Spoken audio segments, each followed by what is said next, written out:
병실 복도였습니다. 하얀 형광등 아래 간병인 복장을 한 중년 여자가 서 있었죠.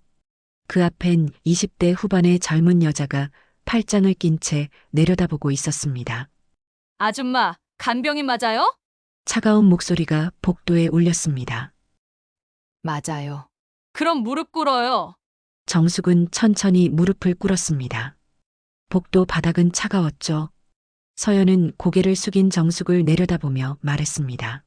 다신 이런 실수하지 마요. 병실 공기 더럽히니까. 서연은 몰랐습니다. 지금 자신이 무릎 꿇게 한 이 여자가 누구인지, 바로 대한건설을 일군 회장 한정숙이라는 사실을요. 이 놀라운 순간이 어떻게 시작되었을까요? 모든 이야기는 바로 석 달 전부터 시작되었습니다. 한정숙, 대한건설의 창립자입니다. 올해 62이었고 허리는 곧았으며 눈빛은 날카로웠죠. 남편이 세상을 떠난 지 15년이 지났고 정숙은 홀로 회사를 키워온 여장부였습니다. 서울 강남구 청담동에 자리한 정숙의 저택 거실 벽면엔 오래된 액자 하나가 걸려 있었는데 사진 속 젊은 정숙은 간병복을 입고 있었습니다. 30년 전 가난하던 시절의 모습이었죠. 당시 정숙은 병원에서 일하며 생계를 이어갔는데 그 시절을 잊지 않기 위해 일부러 액자를 걸어둔 겁니다. 어느 날 저녁 정숙은 거실 소파에 앉아 차를 마시고 있었습니다. 현관문이 열리며 아들 지훈이 들어왔는데 33세 지훈은 미국에서 경영학 석사를 마치고 돌아온 지 1년째였죠. 어머니, 말씀드릴 게 있어요. 지훈의 목소리는 들떠 있었습니다. 정숙은 찻잔을 내려놓고 아들을 바라봤죠. 결혼하고 싶은 사람이 생겼어요. 서연이라고 의사예요. 정숙은 고개를 끄덕였지만 마음 한구석이 불편했습니다. 지훈이 서연을 처음 소개한 건 석 달 전이었는데 만나볼 때마다 서연은 완벽했습니다. 말투도 우아했고 예의도 바랐죠. 그런데 이상하게도 정숙은 서연이 믿어지지 않았습니다. 너무 완벽했거든요. 마치 누군가에게 보여주기 위해 연기하는 것 같았죠. 정숙은 오랜 세월 사람을 봐왔고 사업을 하며 수많은 이들을 만났는데 겉과 속이 다른 사람들을 셀 수 없이 봤습니다. 서연에게서도 그런 냄새가 났죠. 지훈아, 서연이를 더 알아봐야 하지 않겠니? 정숙이 조심스럽게 말을 꺼냈지만 지훈은 고개를 저었습니다. 어머니, 서연이는 정말 좋은 사람이에요. 제가 확신해요. 정숙은 더 이상 말하지 않았는데 아들이 사랑에 빠진 걸 알았으니까요. 하지만 마음은 여전히 무거웠습니다. 그날 밤 정숙은 혼자 서재에 앉아 있었고 책상 위엔 서연의 프로필이 놓여 있었습니다. 서울대 의대 졸업에 현재 강남의 한 대학병원 외과 전문의였죠. 경력도 화려했고 집안 배경도 나쁘지 않았는데 그럼에도 정숙은 뭔가 석연치 않았습니다. 사람의 본심은 약자를 대할 때 드러난다. 정숙이 중얼거렸는데 이건 정숙이 평생 믿어온 신념이었습니다. 부자 앞에선 누구나 친절하지만 힘없는 사람 앞에선 본 모습이 나오죠. 정숙은 결심했습니다. 직접 확인하겠다고요. 다음 날 아침 정숙은 비서실장 윤기태를 불렀는데 윤기태는 50대 중반으로 정숙과 20년을 함께한 측근이었습니다. 기태 씨, 내가 간병인으로 일할 수 있게 해주세요. 윤기태는 눈이 휘둥그레졌습니다. 회장님, 무슨 말씀을? 정숙은 차분히 설명했습니다. 서연이 근무하는 병원에 간병인으로 들어가 그곳에서 서연의 진짜 모습을 보겠다고요. 윤기태는 말렸지만 소용없었는데 정숙의 결심은 확고했으니까요. 알겠습니다. 제가 준비하겠습니다. 윤기태는 한숨을 쉬며 고개를 끄덕였습니다. 일주일 뒤 정숙은 간병센터를 통해 서연이 근무하는 병원에 배치되었고 이름은 한순자로 바꿨죠. 머리는 짧게 자르고 화장기 없는 얼굴에 간병복을 입었는데 거울을 보니 30년 전 모습이 떠올랐습니다. 다시 시작이네. 정숙은 쓸쓸히 웃었습니다. 손목엔 작은 흉터가 있었는데 20년 전 공사 현장을 시찰하다 다친 상처였죠. 정숙은 흉터를 쓸어내렸는데 이 흉터가 나중에 어떤 의미를 갖게 될지 아직은 몰랐습니다. 병원 첫날이었습니다. 정숙은 간병센터 팀장과 함께 병원 복도를 걸었는데 복도는 소독약 냄새로 가득했고 환자들과 보호자들이 오가는 소리가 들렸죠. 순자 씨, 여기가 담당 병실이에요. 팀장이 3층 병실 앞에서 멈춰 섰고 정숙은 문을 열고 들어갔습니다. 병실엔 70대 할머니가 누워 있었고 보호자는 보이지 않았죠. 안녕하세요. 오늘부터 간병 맡은 한순자입니다. 정숙은 공손히 인사했고 할머니는 희미하게 미소 지었습니다. 정숙은 할머니 곁에 앉아 손을 잡아드렸는데 따뜻했죠. 오후 2시쯤 병실 문이 열리며 서연이 들어왔는데 하얀 가운을 입은 서연은 차트를 들고 있었습니다. 정숙은 고개를 숙였는데 서연이 자신을 알아볼까 긴장했지만 서연은 정숙을 힐끗 보더니 곧 시선을 거뒀죠. 환자분 상태 어때요? 서연이 물었고 목소리는 부드러웠습니다. 정숙은 조심스럽게 대답했죠. 안정적이세요. 식사도 잘하셨어요. 서연은 고개를 끄덕이더니 할머니의 맥박을 짚고 차트에 뭔가 적었습니다. 정숙은 서연을 관찰했는데 환자를 대하는 태도는 친절했지만 정숙을 보는 눈빛은 달랐죠. 무관심했다기보다는 무시에 가까웠습니다. 서연이 병실을 나가려던 순간 복도에서 청소부 아주머니가 지나가고 있었는데 서연은 아주머니를 향해 말했습니다. 여기 좀 다시 닦아요. 바닥이 끈적거려요. 목소리는 차갑게 식어 있었고 청소부 아주머니는 고개를 숙이며 대답했죠. 네, 선생님. 죄송합니다. 서연은 대답도 듣지 않고 복도를 걸어갔는데 정숙은 그 모습을 지켜보며 가슴 한구석이 서늘해지는 걸 느꼈습니다. 저녁 무렵 정숙은 간호사실 앞을 지나다 서연의 목소리를 들었는데 간호사 2명과 이야기하고 있었습니다. 요즘 간병인들 수준이 왜 이래요? 제대로 하는 사람이 없어. 서연이 불평했고 옆에 있던 간호사가 맞장구 쳤죠. 맞아요, 선생님. 이런 일 하는 사람들은 인생 포기한 거 아니에요? 서연이 웃으며 대답했습니다. 그러게요. 선택의 여지가 없으니까 하는 거겠죠. 정숙은 복도 구석에 서서 그 대화를 들으며 주먹이 저절로 쥐어지는 걸 느꼈습니다. 30년 전 자신도 똑같은 말을 들었던 기억이 떠올랐는데 병원에서 청소하고 간병하던 시절이었죠. 부자들은 정숙을 무시했지만 정숙은 포기하지 않고 열심히 일했으며 기회를 잡아 지금의 대한건설을 만들었습니다. 정숙은 깊게 숨을 들이쉬며 화를 참았는데 아직은 때가 아니었으니까요. 이틀째 되던 날 정숙은 병실을 청소하고 있었고 서연이 들어와 정숙의 손목에 난 흉터를 봤습니다. 어머, 흉터네요. 서연이 말했고 정숙은 손목을 가렸습니다. 옛날에 다쳤어요. 서연은 비웃듯 말했죠. 노동의 흔적이네요. 힘든 인생 사셨나 봐요. 정숙은 아무 말도 하지 않았지만 가슴속엔 무언가가 끓어올랐습니다. 이 흉터는 정숙이 자랑스러워하는 상처였는데 회사를 키우며 현장을 누비다 생긴 흔적이었죠. 서연은 그걸 몰랐고 그저 가난한 사람의 상처로만 봤습니다. 사흘째 되던 날 저녁 정숙은 병원 로비에서 쉬고 있었는데 그때 서연이 누군가와 통화하는 모습이 보였습니다. 정숙은 멀리서 귀를 기울였죠. 응, 다음 주에 약혼식이야. 대한건설 부사장 아들이거든. 이번엔 진짜 잡을 거야. 결혼만 하면 그 회사 주식도 내 거지. 서연의 목소리는 들뜬 게 느껴졌고 정숙은 얼어붙었습니다. 심장이 쿵쿵 뛰었죠. 지훈이 서연을 진심으로 사랑한다고 믿었는데 서연은 달랐습니다. 돈이 목적이었죠.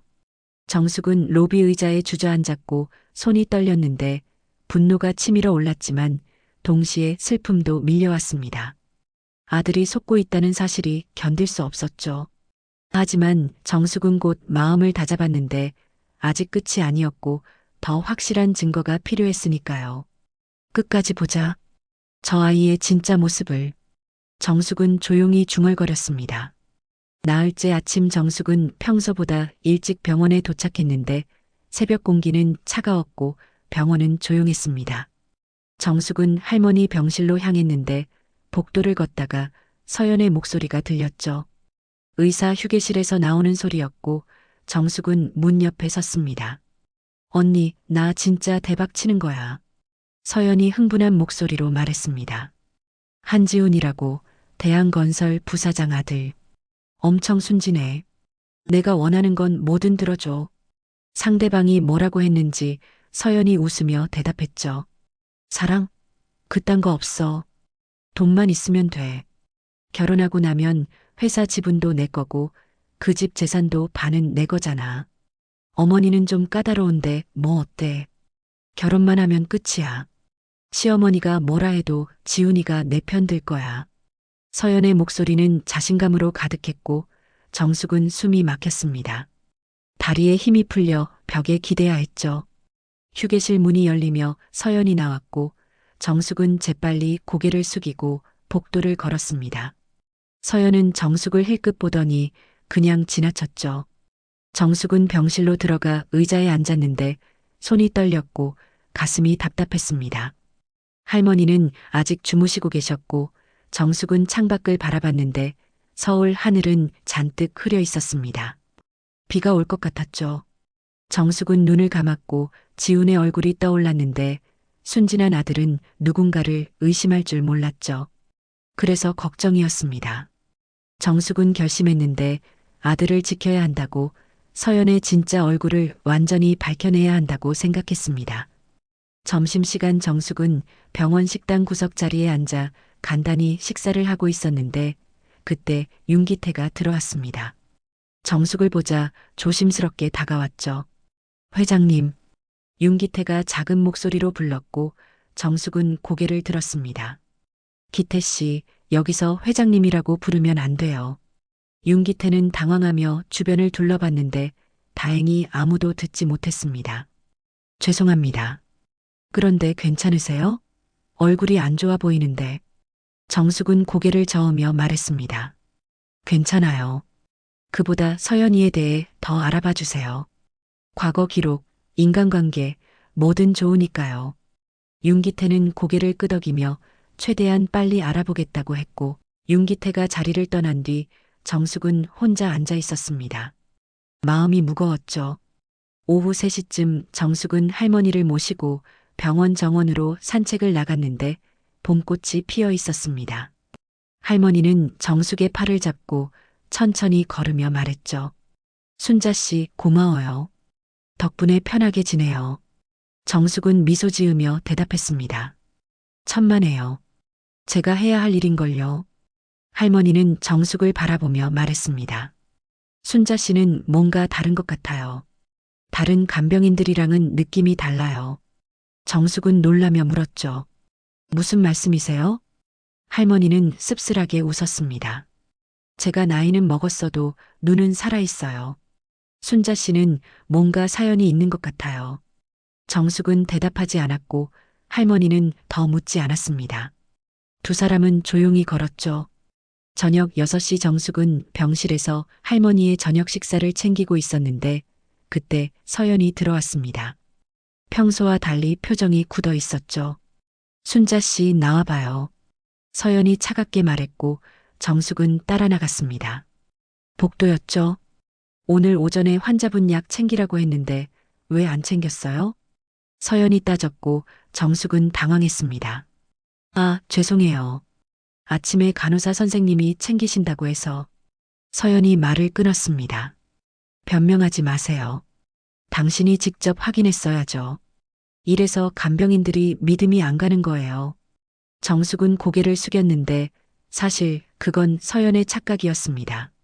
약은 제때 챙겨줬는데도 서연은 듣지 않았죠. 그저 정숙을 혼내고 싶었던 겁니다. 다음엔 이런 일 없도록 해요. 알겠어요? 서연의 목소리는 얼음장처럼 차가웠고 정숙은 대답했습니다. 네, 죄송합니다. 서연은 돌아서서 갔고 정숙은 그 자리에 서 있었습니다. 가슴이 답답했는데 분노보다는 슬픔이 컸죠. 이 여자가 정말 아들의 반려자가 될 수 있을까요? 밤이 되어 정숙은 병원 옥상에 올라갔는데 아무도 없었고 서울의 야경이 펼쳐져 있었습니다. 정숙은 난간에 기대어 서서 바람을 맞았는데 차가웠죠. 정숙은 눈을 감았고 지난 30년이 주마등처럼 지나갔는데 가난했던 시절, 병원에서 일하던 시절, 남편과 함께 회사를 일으키던 시절이 떠올랐습니다. 모든 게 힘들었지만 행복했죠. 하지만 지금은 아들이 속고 있었고 거짓된 사랑에 빠져 있었습니다. 정숙은 그걸 막아야 했죠. 끝까지 보자. 저 아이의 진짜 모습을. 정숙은 다시 한번 다짐했는데 이번엔 목소리가 더 단단했습니다. 닷새째 아침 정숙은 평소보다 더 일찍 병원에 도착했는데 오늘은 특별한 날이었습니다. 병원에서 지역 주민들을 위한 무료 건강검진 행사가 있었거든요. 복도는 평소보다 붐볐고 환자와 보호자들이 줄을 서 있었습니다. 정숙은 할머니 병실을 정리하고 복도로 나왔는데 서연이 보였죠. 오늘은 특히 바빴는데 이곳저곳 뛰어다니며 환자들을 돌보고 있었지만 표정은 불편해 보였습니다. 무료 검진이라 돈이 안 되니까요. 점심시간 정숙은 복도 구석에서 도시락을 먹고 있었는데 서연이 다가왔습니다. 순자 씨, 잠깐만요. 정숙은 도시락을 내려놓고 일어났고 서연이 무거운 서류 상자를 가리켰습니다. 저거 2층 자료실로 옮겨줘요. 급한 거예요. 정숙은 상자를 보았는데 꽤 무거워 보였지만 거절할 수 없었습니다. 알겠습니다. 정숙은 상자를 들어 올렸는데 무거웠고 팔이 저렸지만 참았습니다. 계단을 올라가기 시작했죠. 서연은 그 모습을 보며 비웃으며 옆에 있던 간호사에게 말했습니다. 간병인들은 저런 일이나 하면 되는 거예요. 그게 제 몫이니까. 간호사가 웃으며 맞장구 쳤고 정숙은 계단 중간에서 멈춰 숨을 골랐습니다. 상자를 내려놓고 잠시 쉬었는데 손목이 아팠고 흉터 부분이 쓰라렸죠. 그때 아래층에서 누군가 올라오는 소리가 들렸고 정숙은 고개를 들었는데 윤기태였습니다. 회장님, 왜 이런 일을? 윤기태가 놀라서 달려왔지만 정숙은 조용히 손을 저었습니다. 기태 씨, 지금은 말하지 말아요. 진짜 모습을 봐야 해. 윤기태는 안타까운 표정으로 정숙을 바라봤지만 더 이상 말하지 않고 상자를 들어 2층까지 옮겨주었습니다. 정숙은 고맙다고 말하며 다시 병실로 돌아갔죠. 오후 4시쯤 정숙은 복도에서 청소를 하고 있었는데 서연이 지나가다 일부러 물컵을 떨어뜨렸습니다. 물이 바닥에 쏟아졌고 유리 조각이 사방으로 튀었죠. 아, 미끄러워요. 빨리 치워요. 서연이 짜증스럽게 말했고 정숙은 무릎을 꿇고 바닥을 닦기 시작했습니다. 유리 조각을 주우며 손에 작은 상처가 났지만 내색하지 않았죠. 서연은 그 모습을 내려다보며 만족스러운 표정을 지었는데 마치 정숙을 굴복시킨 듯한 느낌이었습니다. 정숙은 참았는데 이 모든 게 증거가 되고 있었으니까요. 저녁 6시 정숙은 할머니와 저녁 식사를 하고 있었는데 할머니가 조심스럽게 물었습니다. 순자 씨, 오늘 많이 힘들었죠? 제가 다 봤어요. 정숙은 고개를 저으며 웃었습니다. 괜찮아요. 이 정도는 아무것도 아니에요. 할머니는 정숙의 손을 잡으며 말했죠. 순자 씨는 정말 특별한 사람 같아요. 이런 일을 하면서도 기품이 있어요. 정숙은 가슴이 뭉클했는데 할머니의 따뜻함이 고마웠습니다. 그날 밤 정숙은 윤기태에게 전화를 걸었는데 윤기태는 조심스럽게 말했습니다. 회장님, 서연의 과거를 조사했습니다. 흥미로운 사실을 발견했어요. 서연의 어머니가 30년 전 이 병원에서 간병인으로 일했다고 합니다. 그리고 그때 회장님께서 그분을 많이 도와주셨다고 나와 있습니다. 정숙은 놀라며 기억을 더듬었는데 30년 전 자신도 이 병원에서 일했고 어려운 동료들을 많이 도왔었죠. 하지만 구체적으로 누구였는지는 기억나지 않았습니다. 더 자세히 알아봐 주세요. 이게 중요할 것 같아요. 정숙은 말하며 전화를 끊었습니다. 마음이 복잡해졌는데 자신이 도왔던 사람의 딸이 이렇게 변했다는 사실이 씁쓸했죠. 엿새째 아침 정숙이 병원에 도착했을 때 분위기가 이상했습니다. 간호사들이 수군거리고 있었고 정숙을 보는 눈빛이 곱지 않았죠. 정숙은 병실로 향했는데 복도에서 간병센터 팀장을 만났습니다. 순자 씨, 잠깐 이야기 좀 해요. 팀장의 표정이 굳어 있었고 정숙은 팀장을 따라 상담실로 갔습니다. 팀장은 한숨을 쉬며 말했죠. 순자 씨, 병원 측에서 컴플레인이 들어왔어요. 환자 관리를 제대로 안 한다고, 근무 태도가 불량하다고요. 정숙은 놀랐습니다. 무슨 말씀이세요? 저는 최선을 다했는데요. 팀장은 난처한 표정으로 서류를 내밀었는데 서연의 서명이 있었습니다. 서연이 정숙에 대한 불만을 공식적으로 제기한 거였죠. 약을 제때 챙기지 않았다는 거짓 내용부터 환자에게 불친절했다는 조작된 내용까지 적혀 있었습니다. 죄송하지만 순자 씨를 다른 곳으로 배치해야 할 것 같아요.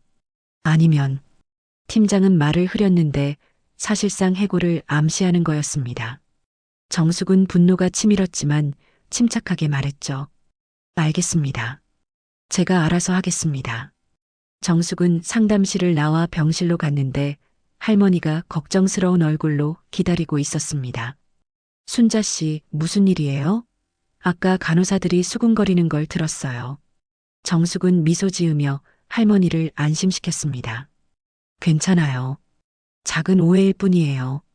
하지만 마음속으론 서연의 계략이 예상보다 치밀하다는 걸 깨달았습니다. 서연은 단순히 무시하는 것을 넘어 정숙을 병원에서 쫓아내려 하고 있었죠.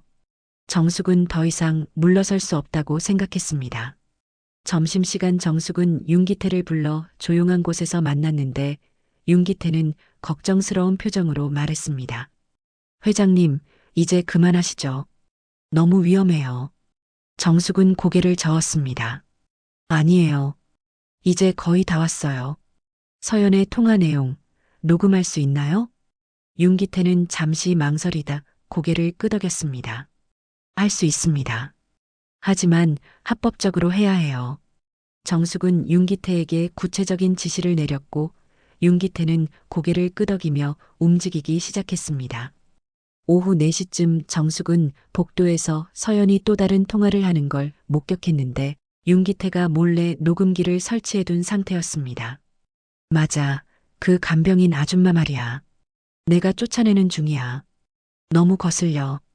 가난한 주제에 눈빛이 왜 그렇게 당당한지 모르겠어. 서연이 웃으며 말했고 정숙은 그 모습을 멀리서 지켜봤습니다. 윤기태가 작은 신호를 보냈는데 녹음이 잘 되고 있다는 뜻이었죠. 결혼만 하면 그 회사 다 내 거야. 지훈이는 내 손바닥 아니거든. 시어머니가 뭐라 해도 소용없어. 법적으로 내가 유리하니까. 서연의 목소리는 자신감으로 가득했고 정숙은 참았습니다. 이제 충분한 증거가 모였죠. 저녁 무렵 정숙은 병실로 돌아가려는데 서연이 복도에서 기다리고 있었습니다. 표정이 차갑게 굳어 있었죠. 순자 씨, 오늘까지만 근무하세요. 내일부터 오지 마세요. 서연이 단호하게 말했고 정숙은 고개를 숙였습니다. 제가 뭘 잘못했나요? 서연은 비웃었습니다. 당신 같은 사람은 환자 곁에 둘 수 없어요. 수준이 안 맞거든요.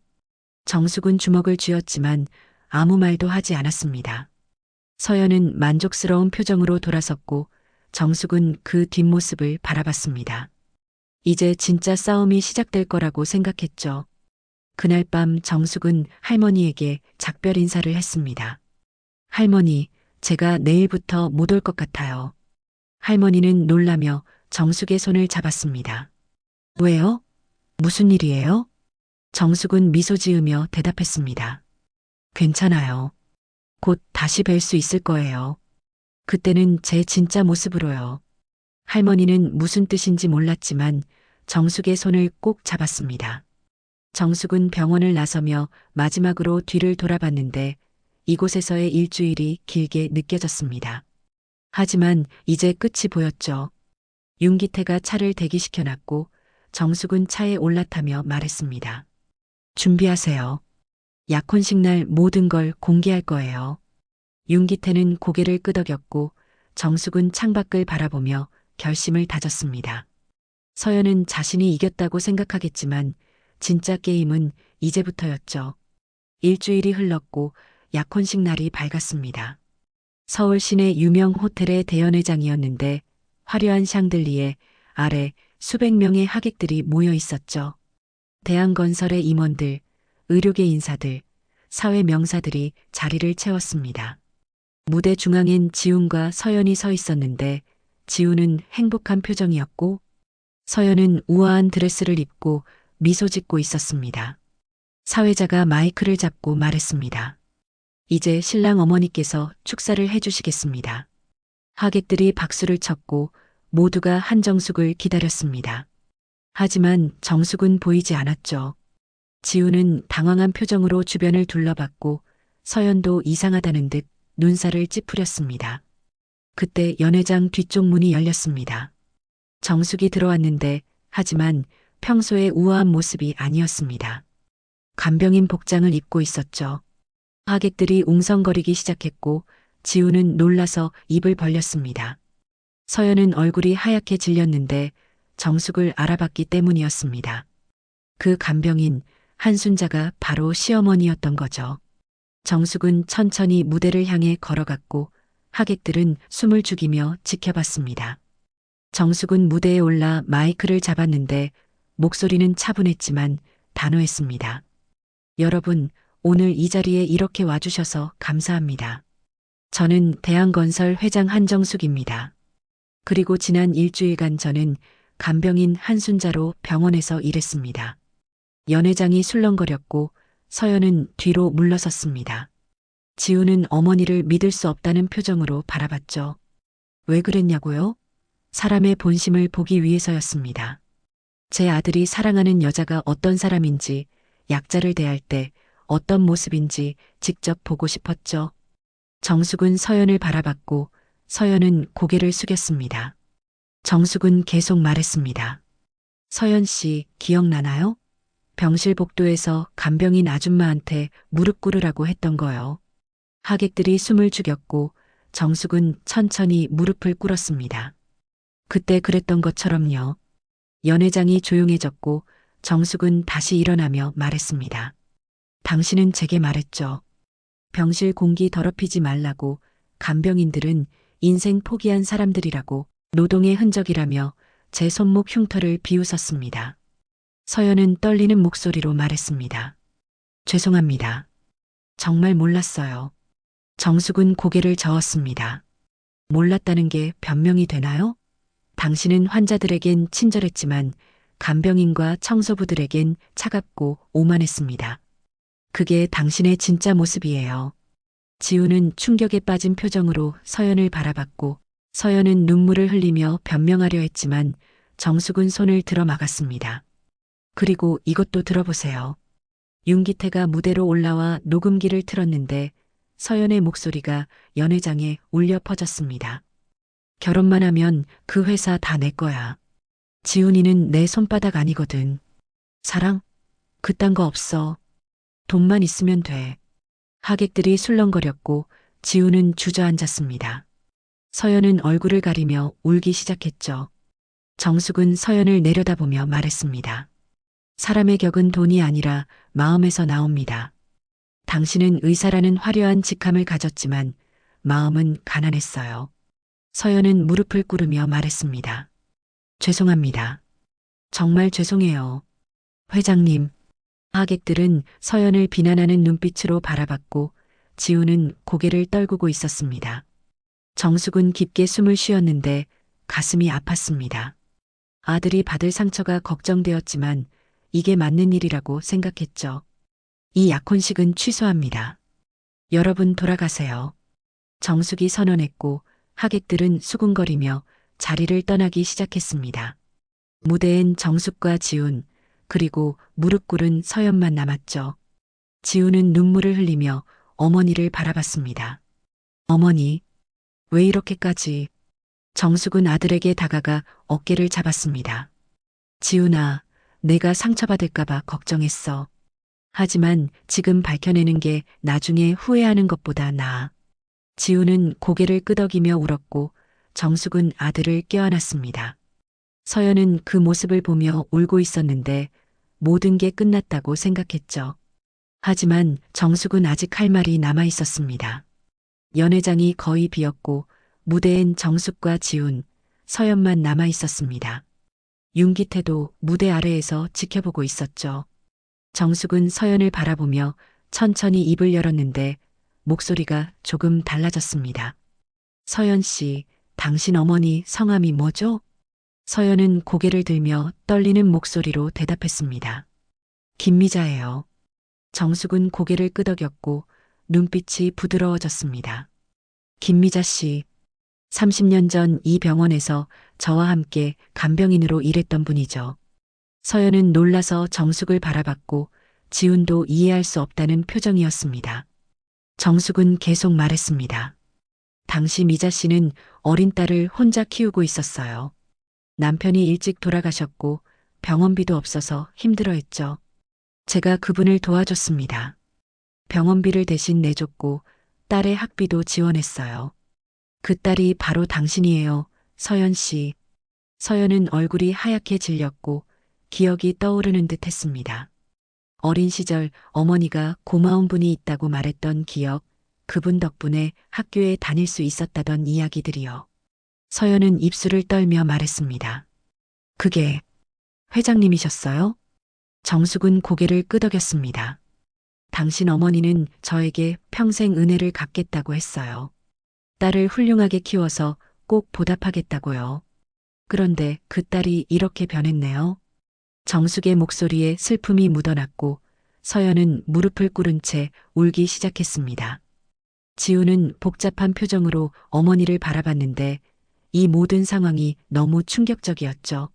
어머니가 그렇게 말씀하셨어요. 가난하게 살지 말라고, 부자를 만나야 한다고. 서연이 떨리는 목소리로 말했습니다. 어릴 때부터 돈이 없어서 놀림받았어요. 친구들은 좋은 옷을 입고 좋은 가방을 들고 다녔는데 저는 언제나 낡은 옷만 입었죠. 어머니는 매일 병원에서 일하며 저를 키웠고 제게 말했어요. 절대 가난하게 살지 말라고, 공부 열심히 해서 부자 만나라고. 정숙은 서연의 이야기를 들으며 가슴이 아팠습니다. 미자의 얼굴이 떠올랐는데 그때 미자도 힘들게 살았지만 딸에게만큼은 더 나은 삶을 주고 싶어 했죠. 그래서 저는 공부만 했어요. 의대에 들어갔고 의사가 되었죠. 하지만 어머니는 계속 말했어요. 부자와 결혼해야 한다고, 그게 성공한 인생이라고. 서연은 얼굴을 가리며 울었고 정숙은 한숨을 쉬었습니다. 미자 씨가 그렇게 변했군요. 제가 도와줬던 그분이 딸에게 그런 가르침을 주다니. 정숙은 서연에게 다가가 손을 내밀었습니다. 일어나세요, 서연 씨. 서연은 정숙의 손을 잡고 일어났는데 눈물로 범벅이 된 얼굴이었습니다. 정숙은 서연을 바라보며 말했습니다. 당신 어머니가 잘못 가르친 거예요. 성공은 돈이 아니라 사람됨에서 나오는 거예요. 제가 가난하던 시절 사람들은 저를 무시했지만 저는 포기하지 않았어요. 정직하게 일했고 사람을 귀하게 대했죠. 그게 제가 여기까지 온 이유예요. 서연은 고개를 숙였고 지우는 어머니의 말을 들으며 눈물을 닦았습니다. 정숙은 서연의 어깨를 잡으며 말했습니다. 당신은 능력 있는 의사예요. 스스로의 힘으로 성공할 수 있어요. 하지만 마음을 바꿔야 해요. 약자를 무시하고 돈만 쫓는 삶은 결국 공허할 뿐이에요. 서연은 고개를 끄덕이며 울었고 정숙은 서연을 안아주었습니다.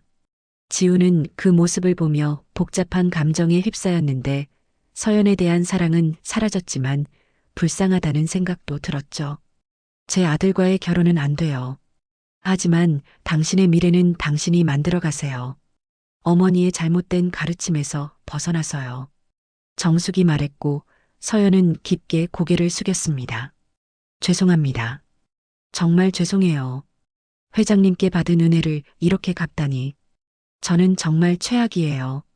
정숙은 서연의 손을 잡으며 말했습니다. 이제라도 깨달았으면 됐어요. 앞으로 다르게 살아요. 그게 진짜 은혜를 갚는 거예요. 서연은 눈물을 닦으며 고개를 끄덕였고 천천히 무대를 내려갔습니다. 연회장을 나가는 서연의 뒷모습은 쓸쓸해 보였지만 어딘가 짐을 내려놓은 것처럼도 보였죠. 정숙은 아들을 바라보며 물었습니다. 지훈아, 괜찮아? 지훈은 고개를 끄덕이며 대답했습니다. 괜찮아요, 어머니. 지금은 힘들지만 나중에 감사하게 될 것 같아요. 정숙은 아들을 껴안았고 윤기태가 무대로 올라와 조용히 서 있었습니다. 정숙은 윤기태를 보며 말했습니다. 기태 씨, 미자 씨를 찾아보세요. 제가 만나고 싶어요. 윤기태는 고개를 끄덕이며 대답했습니다. 알겠습니다, 회장님. 2달이 지났습니다. 정숙은 병원에 장학재단을 설립했는데 이름은 희망재단이었습니다. 간병인, 청소노동자, 서민 가정의 자녀들이 공부할 수 있도록 돕는 재단이었죠. 정숙은 재단 설립식에서 연설했는데 수많은 사람들이 참석했습니다. 저는 30년 전 이 병원에서 간병인으로 일했습니다. 가난했고 무시당했지만 포기하지 않았어요. 오늘 이 재단은 제가 받은 은혜를 돌려드리기 위한 것입니다. 사람들은 박수를 쳤고 정숙은 미소 지었습니다. 재단 사무실엔 특별한 사람이 있었는데 바로 김미자, 서연의 어머니였죠. 미자는 70이 넘었지만 여전히 정정했고 정숙을 보자 눈물을 흘렸습니다. 정숙 씨, 정말 죄송해요. 제가 딸을 잘못 키웠어요. 정숙은 미자의 손을 잡으며 말했습니다. 미자 씨, 과거는 과거예요. 이제 우리 함께 더 나은 미래를 만들어요. 미자는 고개를 끄덕이며 울었고 정숙은 미자를 재단의 고문으로 임명했습니다. 며칠 뒤 정숙은 병원을 다시 찾았는데 할머니 병실에 가니 할머니가 반갑게 맞아주었습니다. 순자 씨? 아니, 회장님? 할머니는 뉴스를 통해 모든 걸 알게 되었는데 정숙이 간병인으로 위장했던 이야기가 언론에 크게 보도되었거든요. 정숙은 할머니 곁에 앉으며 손을 잡았습니다. 할머니, 그동안 잘 지내셨어요? 할머니는 눈물을 흘리며 말했습니다. 회장님이 저를 돌봐주셨다니 제가 뭐라고.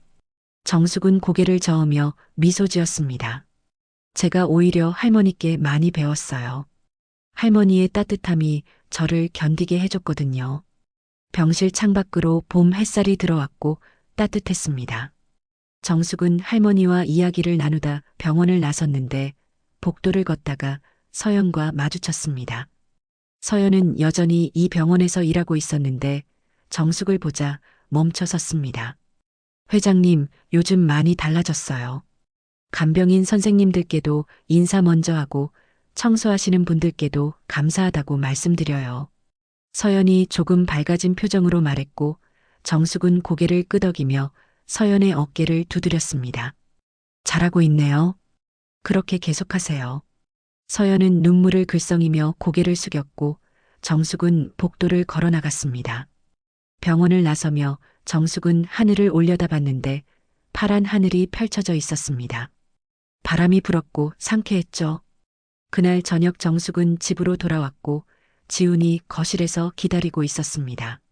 지훈은 어머니를 보자 일어나 안아줬는데 정숙은 아들의 품에서 따뜻함을 느꼈습니다. 어머니, 오늘 재단 설립식 잘 됐다면서요? 뉴스에서 봤어요. 지훈이 말했고 정숙은 고개를 끄덕였습니다. 응, 잘 됐어. 많은 분들이 도와주셨어. 지훈은 어머니를 바라보며 말했습니다. 어머니는 정말 대단하세요. 저도 어머니처럼 살고 싶어요. 정숙은 아들의 손을 잡으며 말했습니다.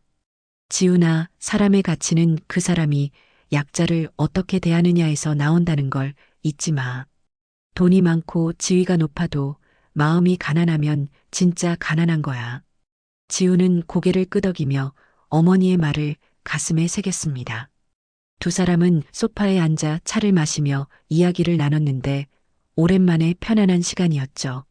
밤이 깊어갔지만 두 사람의 대화는 계속되었는데 서로에 대한 이해가 깊어지는 시간이었습니다. 며칠 뒤 정숙은 재단 사무실을 방문했고 미자가 새로운 장학생 명단을 정리하고 있었습니다. 정숙은 미자 옆에 앉으며 물었죠. 미자 씨, 일은 어때요? 미자는 미소 지으며 대답했습니다. 좋아요. 이렇게 아이들을 돕는 일을 할 수 있어서 행복해요. 정숙은 미자의 손을 잡으며 말했습니다. 우리 함께 좋은 일 많이 해요. 30년 전 우리가 받은 무시와 모욕을 이 아이들은 받지 않게 해요. 미자는 눈물을 글썽이며 고개를 끄덕였고 두 사람은 장학생 명단을 함께 살펴봤습니다. 명단엔 간병인의 자녀, 청소 노동자의 자녀, 식당 종업원의 자녀들이 있었는데 모두 열심히 공부하는 아이들이었죠. 정숙은 한 명 한 명의 이름을 읽으며 마음속으로 응원했습니다. 한 달 뒤 정숙은 병원에서 재단 장학증서 전달식을 열었고 학생들과 가족들이 모였습니다. 정숙은 무대에 올라 장학증서를 전달하며 한 명 한 명에게 따뜻한 말을 건넸죠. 열심히 공부하세요. 당신들의 미래가 밝길 바라요. 학생들은 고개를 숙여 감사 인사를 했고 부모들은 눈물을 흘렸습니다. 전달식이 끝난 뒤 한 여학생이 정숙에게 다가왔는데 16살쯤 돼 보였습니다. 회장님, 저희 엄마가 병원에서 청소 일하세요. 엄마가 회장님 이야기 많이 해주셨어요. 여학생이 떨리는 목소리로 말했고 정숙은 여학생의 손을 잡았습니다. 그래, 맞아. 나도 내 엄마처럼 일했어. 하지만 포기하지 않으면 꿈은 이루어진다는 걸 믿어. 여학생은 눈물을 흘리며 고개를 끄덕였고 정숙은 여학생을 안아줬습니다. 그 모습을 보며 미자도 옆에서 눈물을 닦았죠. 저녁이 되어 정숙은 집으로 돌아갔고 거실벽에 걸린 오래된 액자를 바라봤습니다. 30년 전 간병복을 입고 찍은 사진이었는데 사진 속 정숙은 피곤해 보였지만 눈빛만은 살아있었죠. 정숙은 액자를 쓰다듬으며 미소 지었습니다. 그때의 내가 있었기에 지금의 내가 있구나. 정숙은 거울 앞에 섰고 거울 속 자신을 바라봤습니다. 주름이 늘었고 머리엔 흰머리가 섞여 있었지만 눈빛은 여전히 밝았죠. 정숙은 거울을 보며 조용히 말했습니다. 이제야 진짜 사람을 본 것 같네. 정숙은 창밖을 바라봤는데 서울의 야경이 아름답게 빛나고 있었습니다. 수많은 불빛들이 반짝이고 있었는데 그 불빛 하나하나에 사람들의 삶이 담겨 있을 거라고 생각했죠. 정숙은 마음속으로 다짐했습니다. 앞으로도 사람을 귀하게 여기며 살겠다고, 약자를 무시하지 않고 따뜻하게 대하겠다고요. 밤이 깊어갔고 정숙은 소파에 앉아 차를 마시며 오늘 하루를 돌아봤습니다. 재단 일도 잘 진행되고 있었고 서연도 변화하고 있었으며 지훈도 성장하고 있었죠. 모든 게 제자리를 찾아가고 있었습니다. 정숙은 차를 한 모금 마시며 생각했는데 인생은 결국 사람이라는 걸, 그리고 사람을 어떻게 대하느냐가 그 사람의 진짜 가치를 결정한다는 걸 다시 한번 깨달았습니다. 정숙은 침대에 누워 천장을 바라봤습니다. 오늘도 좋은 하루였고 내일도 좋은 하루가 될 거라고 믿었죠. 정숙은 눈을 감으며 마지막으로 중얼거렸습니다. 사람의 격은 돈이 아니라 마음에서 나온다. 이걸 잊지 말자. 그렇게 정숙의 하루가 끝났고 새로운 내일이 기다리고 있었습니다. 오늘 이야기 어떠셨나요? 오늘의 사연을 듣고 느낀 감상을 댓글로 적어주세요. 시청해주셔서 감사합니다. 항상 건강하시고 행복한 하루 보내세요. 귀로 넘기는 이야기였습니다.